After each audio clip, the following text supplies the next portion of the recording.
After years of wandering, John Henry Clayton finally returned home. At first glance, he seemed no different from any other cowboy, though he had lived through countless battles, fights, and killings. Now, standing at the doorstep of his old house, he was back. An elderly man with a white beard stepped outside to meet him. Samuel Clayton, Henry's father, didn't offer a smile. His cold expression said it all. They hadn't been close for years. The man, a preacher by trade, barely acknowledged Henry's return before bluntly telling him his mother had passed. He turned and walked away without another word. Henry stood there, disappointment washing over him.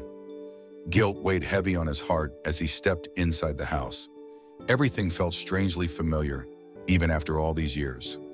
Later, he stood alone at his mother's grave. She had been the only one to truly accept him, and now she was gone. He made his way to the empty land they once owned, remembering how, before he left, his mother had asked him and his father to work it together, hoping it would heal the rift between them. That reconciliation never came. Suddenly, his father appeared, telling him he was heading to town. Henry surprised him by asking to come along. It had been years since they shared any kind of moment like this. As they walked through town, people stopped and stared. The preacher, always seen alone, was now accompanied by his son. Henry's reputation had grown over the years and reached even this quiet town. Ironically, it was the kind of reputation no preacher would want for his own child. They stopped by a shop that Henry's father often visited. The shopkeeper, Mr. Parsons, greeted the preacher warmly, but froze when he saw Henry. He greeted him cautiously, trying to make conversation, but the preacher quickly interrupted, clearly uncomfortable. He then motioned for Henry to grab his father's order from the bar next door. As soon as Henry entered the bar, all eyes turned toward him. Among the crowd was Frank Tillman, a local tough guy. He stood up and approached Henry, but something about his presence made Henry instinctively reach for his pistol. His waist felt empty because he had already decided to stop carrying a gun. Frank tried to make small talk, claiming he had killed 4 men. Henry looked him over with a calm gaze and shrugged, saying that wasn't enough to earn a reputation. The tension between them grew, but before things escalated, another man stepped in and placed himself between them. Frank took a step back. The man introduced himself as Dave Turner. Henry nodded, recognizing the name. Dave asked what brought Henry back to town, but Henry, now with his father's order, chose silence and walked away. Dave, not wanting trouble, said he was just making sure things stayed calm. Henry turned back, coolly stating that if any trouble came, it wouldn't be from him, and left. After Henry left, McCurdy, the bar owner, came down from the 2nd floor. Frank informed him of Henry's visit. McCurdy's twin brother asked if Henry's return meant trouble. Dave, who'd been watching Henry closely, noticed he wasn't armed. McCurdy responded that not carrying a weapon didn't make someone harmless, and if Henry sided with his father, things would get complicated. Dave and Frank both worked for McCurdy. Frank stepped outside and spotted Henry and his father organizing their groceries. When they noticed they were being watched, Henry's father muttered that McCurdy was trying to buy out every ranch in the area. Anyone who refused to sell would be pressured into compliance. With bitterness, the preacher added that they were cursed men. The next day, after Sunday service, the preacher listened to complaints from the townspeople.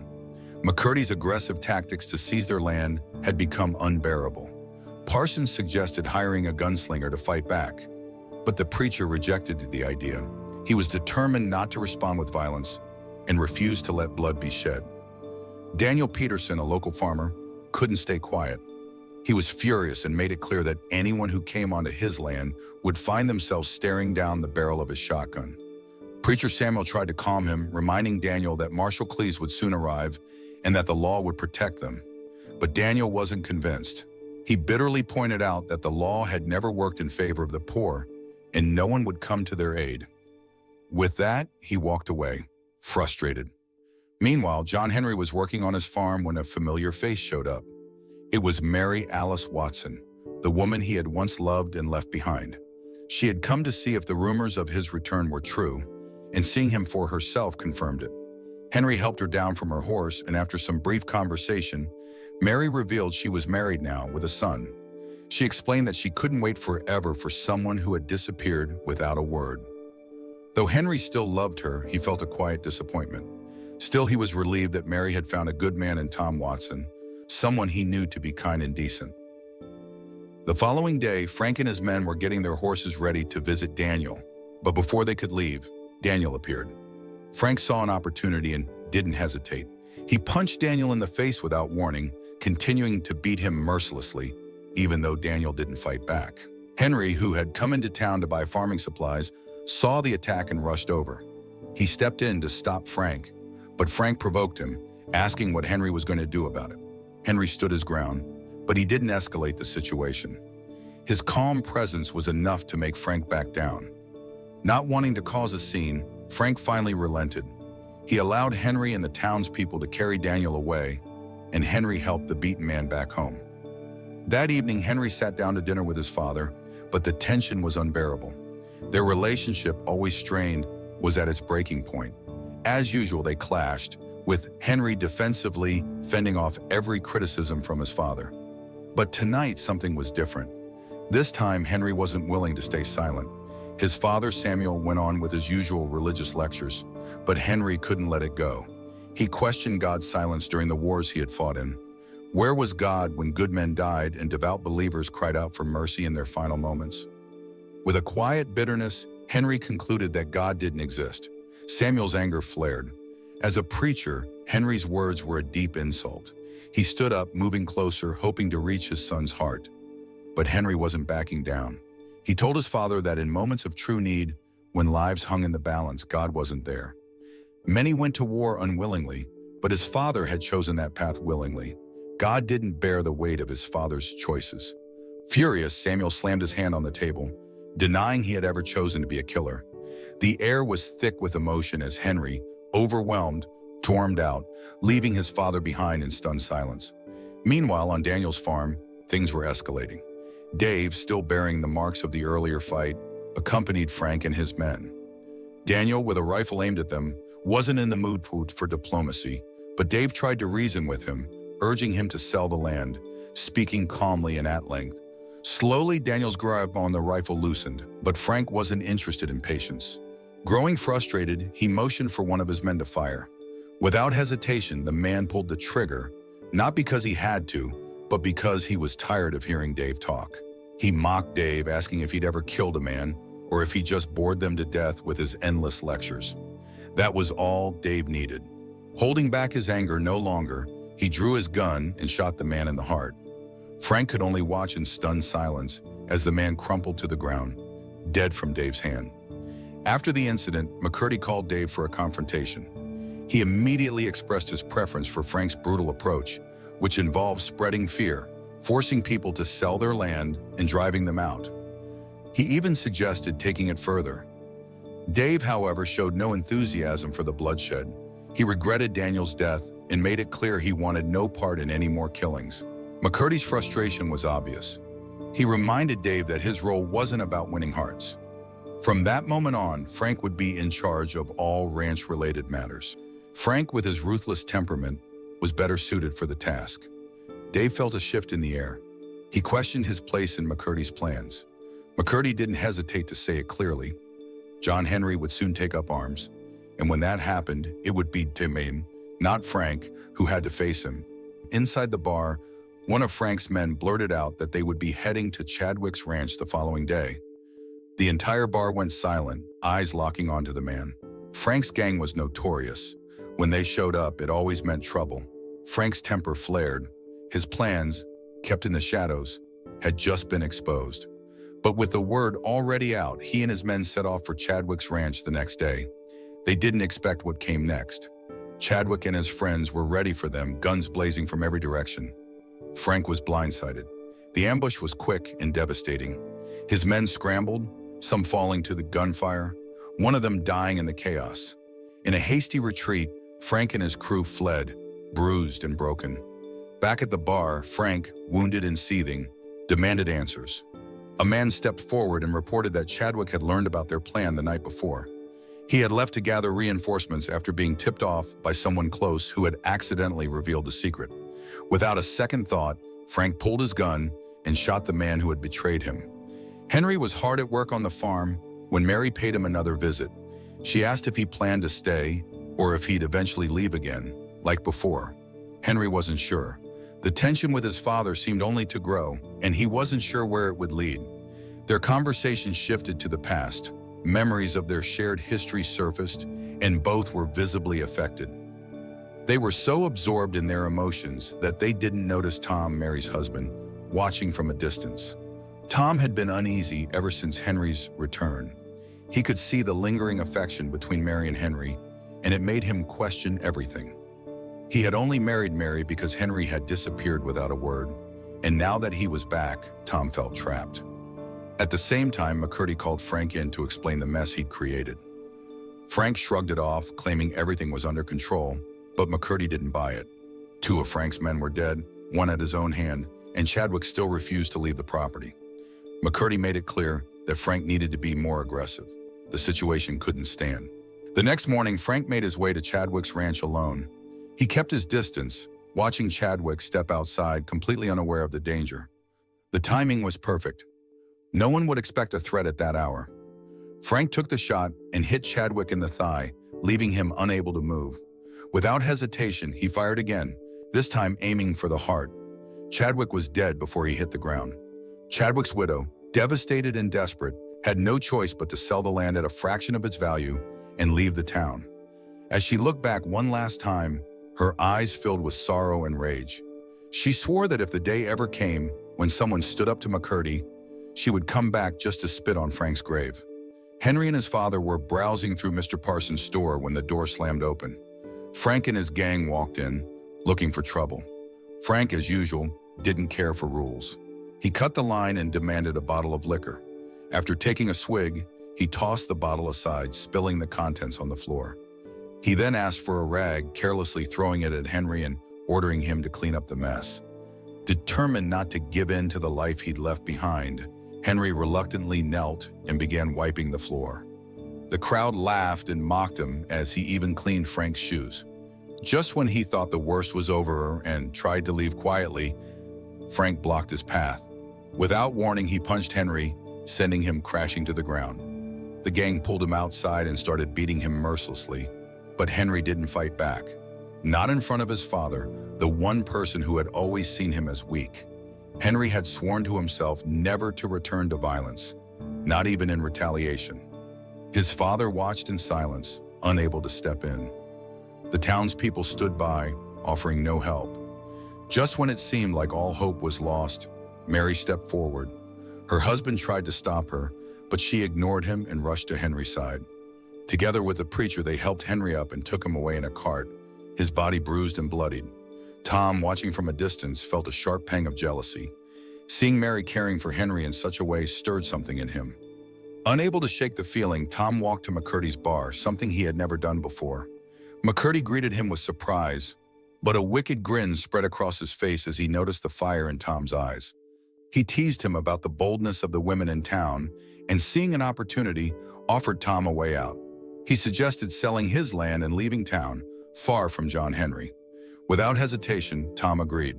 McCurdy secured Tom for his own plans, right there in his bar. A few days later, Dave Turner came by to visit Henry, who was still recovering from the beating. After some quiet pleasantries, Henry asked a question that had been weighing on his mind, wondering if there was a place in the world for men like them to live without violence. Dave's answer was blunt. There wasn't. Still, Dave couldn't help but admire Henry's restraint during the beating. To him, that kind of strength came from somewhere divine, something beyond just willpower. He hoped Henry would hold on to that strength, because the last thing he wanted was to ever find himself on the wrong side of it. That afternoon, Henry, now fully recovered, returned to his farmland. He was surprised to find his father still working on digging out tree roots, but this time there was a different air about him. It seemed that his father truly believed Henry had changed. Without a word, Henry dismounted his horse and joined him in the labor. The next day, while his father was leading the church service, Henry showed up unexpectedly. His father was taken aback, but a small smile appeared on his face because Henry had never attended church before. Once a man who completely rejected the idea of God, Henry now quietly sat among the congregation, absorbed in the service. In the crowd was Tom, Mary's husband, who immediately noticed Henry's presence and did not welcome it. The tension grew when Mary approached Henry after the service, a gentle smile on her face as she expressed her quiet joy at seeing him return to church. Tom, consumed by jealousy, couldn't hold back and confronted Henry. But Henry didn't rise to the bait. He remained silent and walked away. Seeing Henry's calm reaction made Tom pause. It was as if the silence hit him like a cold wave, and for the first time he realized his own mistake. He broke away from the crowd and headed straight to see McCurdy. When he arrived, McCurdy was in the middle of preparing paperwork for the land sale. But Tom surprised him by saying he had changed his mind and wouldn't sell the land after all. McCurdy's anger flared immediately. Tom believed he could back out because the deal wasn't finalized yet, but he had underestimated McCurdy's resolve. McCurdy made it clear that there was no turning back. The deal had already been sealed with a handshake, and now it was final. He gave Tom 2 days to sign the paperwork and leave the town. If not, there would be consequences. The next day, McCurdy arrived at Tom's house but found only Mary there. He wasted no time and delivered the shocking news that Tom had agreed to sell the land. Mary, overwhelmed with anger and disbelief, ordered McCurdy to leave. However, McCurdy's response was a cold threat, warning her that she had 24 hours before things would take a darker turn. Terrified by the threat, Mary hurried to Henry's farm, hoping for help. She explained that McCurdy was after their land and that Tom had initially agreed to sell but later changed his mind. Her fear wasn't just for Tom's safety but for their son as well. Despite her distress, Henry was unwilling to get involved. He suggested she return home and speak directly to Tom. But Mary was desperate. She feared that if the deal wasn't completed, it would lead to Tom's death and put her child in grave danger. Henry, still hesitant to be drawn into the conflict, quietly suggested that she consider selling the land and leaving town. But Mary, with no answers from Henry, set out to seek help from the preacher, unaware of the decisions that would follow. That night, without Henry's knowledge, the preacher went to confront McCurdy alone. He asked him to release Tom Watson's land from the agreement, but McCurdy, already on edge, scoffed at him. He didn't take kindly to the preacher's request and mocked him, daring him to do something if he refused, maybe even ask God to strike him down. The preacher, undeterred, remained calm and repeated his request with quiet dignity, asking McCurdy once more to let Tom go. But McCurdy wasn't swayed. He stood firm, stating that a deal had already been made. A handshake had sealed it, and Tom would be forced off the land no matter what. With no more words to offer, the preacher turned to leave. But as he stepped outside, Frank's men were waiting. They ambushed the elderly man, throwing him to the ground and beating him mercilessly. The assault didn't stop there. One of them stepped forward and, with a brutal strike, stabbed the preacher in the back. He collapsed, motionless, as blood soaked the ground. Onlookers rushed to his aid, lifting him up and carrying him away. When McCurdy heard what happened, he was furious. He berated Frank for attacking the preacher, and Dave Turner too was disgusted. They both knew the consequences of this reckless move. Attacking the preacher would only drive Henry further toward violence and revenge. News of the attack reached Henry fast. He rushed to the clinic where he found his father unconscious, a doctor working frantically to treat the deep stab wound. The preacher had lost a lot of blood and was still unconscious by the time the doctor finished his work. He told Henry that the preacher was still fighting to survive. Henry refused to leave his father's side. He sat in a chair exhausted, watching over him through the night. Early the next morning, the preacher stirred, waking Henry. Weak and disoriented, the preacher admitted that he had misjudged Henry. Now, lying in this vulnerable state, he feared losing his son. He could feel the weight of what was coming. He knew Henry was preparing for vengeance. As Henry stood to fetch the doctor, the preacher called out, pleading with him not to act in anger. Henry paused for a moment, then walked back to his father's bedside. He explained that the conflict would never truly be over unless someone took action to stop it. Believing it was time to make things right, Henry turned and walked away. From a distance, Dave Turner and Frank watched as Henry rode away on horseback. They could feel it. The storm was coming. Henry was ready to strike back. Back at home, Henry opened a drawer and pulled out the pistol he had sworn never to use again. But today, it would be fired once more. To make sure he was ready, he visited Mr. Parsons' store and borrowed the Lamat revolver, a sidearm with 9 powerful chambers. Meanwhile, inside the bar, Bob Waters held a letter confirming the sale of his land. With his wife and child by his side, he prepared to leave town for good. Henry, now armed with the extra revolver, made his way to the bar where Frank and his gang spent their time. The tension was palpable. Locals could feel something was about to happen. Those who knew Henry's past understood he wasn't just any man.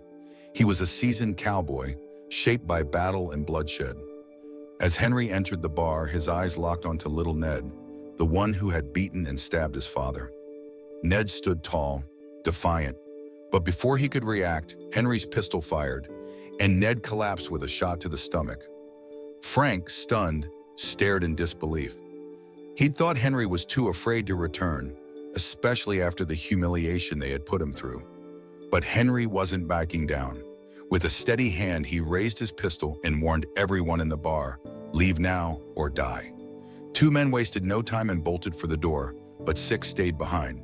Henry watched their every move. When one reached for a weapon, Henry fired again. A gunfight broke out in seconds, and within moments, 3 of Frank's men lay dead. Under heavy fire, Henry dove behind the bar counter, bullets slicing through the air. Now only 3 opponents remained. One of them crept closer, aiming to shoot, but Henry was faster. He shot first, blowing off the man's fingers, then finished him with a clean shot through the counter. With his men falling one by one, Frank fired blindly from the end of the bar. Henry didn't miss and took down another member of Frank's crew. Frank was the last one standing. As Henry rose from behind the bar, Frank's panic was evident. He fired a shot while retreating, but for a brief moment, the room fell silent. Frank leaned forward to check the staircase above, but before he could react, Henry fired. The bullet struck Frank in the head, and he collapsed, lifeless, in the bar he once ruled. With Frank and his gang now gone, Henry stepped outside, his focus now on finding McCurdy. Instead, he was met by Dave Turner. Dave felt no sympathy for Frank and his men. They had gotten what was coming to them. But as a hired gun, bound by McCurdy's contract, Dave couldn't simply walk away. Reluctantly, he loosened his pistol, challenging Henry to a duel. Henry, however, had no interest in fighting Dave. He wasn't there for him, only for McCurdy. He asked if he could retrieve his Colt revolver, stating that the Lee mat was too unwieldy for a fair fight. He laid down the Lee mat and went inside to grab the Colt from a nearby table before heading upstairs in search of McCurdy. When Henry's footsteps echoed up the stairs, McCurdy's fear took hold. He grabbed his gun, waiting for Henry to arrive. Henry kicked the door open, but the room was empty. Then out of nowhere, McCurdy fired from an open window. But he was too slow. Henry's shot was faster, striking McCurdy multiple times. He collapsed, lifeless, falling at Dave's feet. Henry stepped out to meet Dave again, picked up his pistol, and offered a quiet farewell. With calm resolve, he walked away to retrieve his horse, leaving the crowd to gather around McCurdy's body. At long last, the man who had caused so much suffering in the town was dead. After dealing with the gang of criminals, Henry made his way to see his father for one last goodbye. He knew it wouldn't be long before others would come looking for him, and his father, with a heavy heart, had to let him go. The son he had just begun to understand was leaving once again, and no one knew when or if he would return. The townspeople were grateful for Henry's actions. The grip of fear and lawlessness was finally broken. But not everyone shared in their relief. Tom Watson could never find peace as long as Henry was around. From that day on, whispers of Henry's whereabouts grew few and far between. He chose a quiet, solitary life and never returned. So the moral of the story is never mess with a quiet cowboy, especially one who's tried real hard not to shoot you.